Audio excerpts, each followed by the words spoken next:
Abner Cole was a resident of Palmyra, New York at the same time as Mormon prophet Joseph Smith and the Smith family. In 1822 and 1823, a treasure dig took place on Cole's property. Led by Laman Walters, also known as Laman Walters, who claimed to be a seer with a peepstone he used to find buried treasure. Joseph Smith Sr., Joseph Smith Jr., and Alvin Smith also took part in the dig. After no treasure was found, Cole became skeptical of the Smiths and their folk magic practices. Cole was the editor of a weekly newspaper in Palmyra called the Reflector, which focused on free thought. In 1829, Cole wrote his first public criticisms of the Smiths.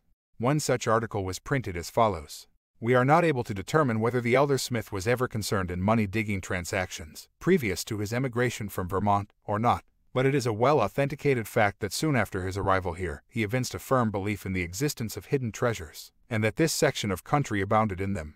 He also revived, or in other words propagated the vulgar yet popular belief that these treasures were held in charge by some evil spirit, which was supposed to be either the devil himself or someone of his most trusty favorites. This opinion, however, did not originate by any means with Smith, for we find that the vulgar and ignorant from time immemorial, both in Europe and America, have entertained the same preposterous opinion. It may not be amiss in this place to mention that the mania of money digging soon began rapidly to diffuse itself through many parts of this country. Men and women, without distinction of age or sex, became marvelous wise in the occult sciences.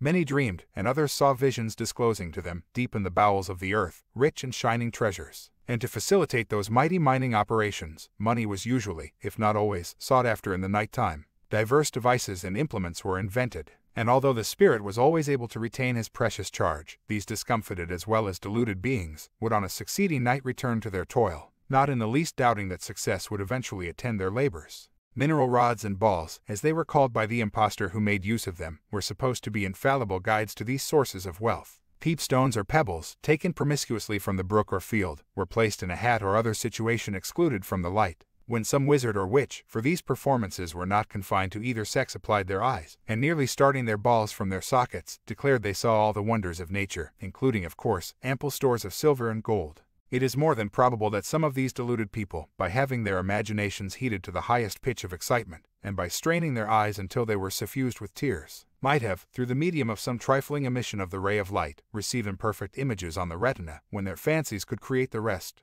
Be this, however, as it may, people busied themselves in consulting these blind oracles, while the ground was nightly opened in various places, and men who were too lazy or idle to labor for bread in the daytime displayed a zeal and perseverance in this business, worthy of a better cause.